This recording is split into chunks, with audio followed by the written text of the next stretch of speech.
From the moment I walked into the gate, and I said it many times, it's just something just tugged at my heart, and I just knew I had to be here. It was just this joy, this love, this kind of peace that I felt. And then when I walked into the dining area, seeing the kids singing, oh my God, it took my breath away. It's an amazing experience. Oh, as far as my relationships, the kids, I mean, we are so close. We have such a great understanding. They make me laugh. They make me think things over. They come into the office when I'm busy, even when I'm down, they try to cheer me up. And you know, it's interesting. You would think that I'm there to bring joy to the kids. They bring so much more joy to me than I bring to them. And I don't even think they realize that. You know, in my worst moments, I'll just walk out of my office and somebody will try to jump on my back. Or Manmi Love, who's like 6 foot tall, would want me to carry him around.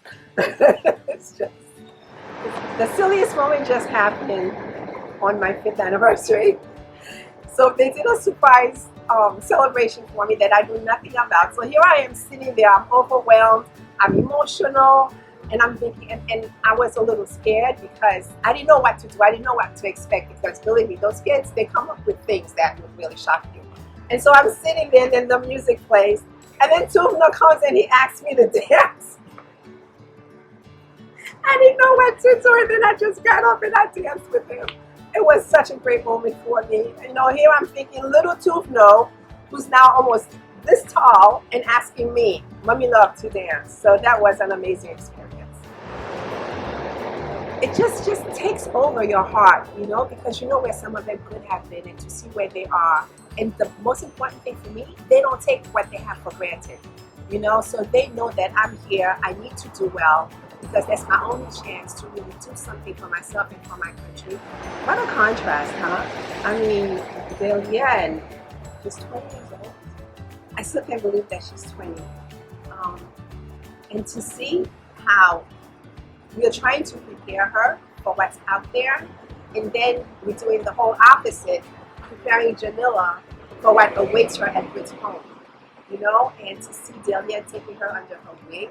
And sometimes I look at the two of them and it just swells up your heart, you know, because it's like Delienne is saying, okay, this is where I was, this is where I'm going. Get prepared, it's gonna be a fun ride, and this is where you're gonna go. So everybody just takes to Janila so much, so much.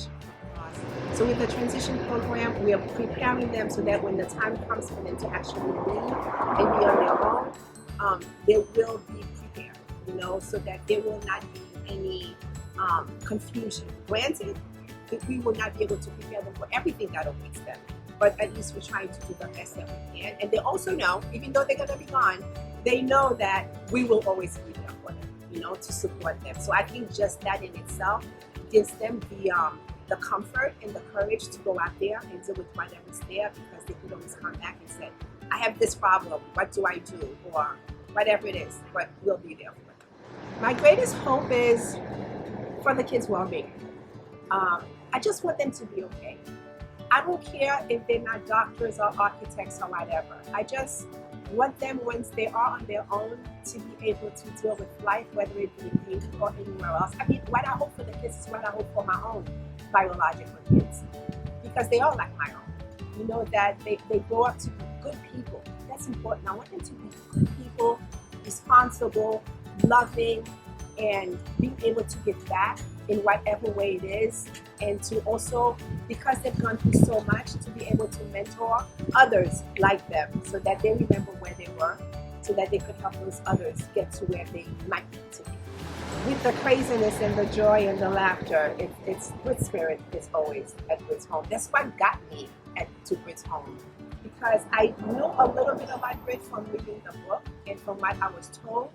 But when I walked in there, like I said, something just got to me, and I just knew that this was the place for me to be. I think love lives here at Brit's home is just a way of saying that there's compassion, there's love, there's hope, there's joy, and there's a family feel, because that's what family is all about, that there's a family feel that no matter what, whatever we have that's at the center of our home, we'll always be able to manage with one another, whether it be the kids to us or us to the kids.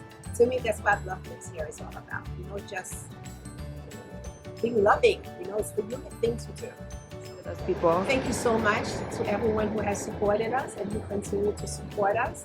Without them, we wouldn't be able to do this. Not at all. While we have all the plans, we have all the programs in place, but without that help, and not just the financial help, the other kind of support we get, whether it's someone who goes to the Worcester office to help out with mailings, or doctors who come over, nurses, and then the missionaries who used to come, and we're hoping that could happen again, but who would come just to show the kids another side of life. All of that counts. It's not just about the money. It's that emotional connection that we have, and for that we're so very grateful, very grateful.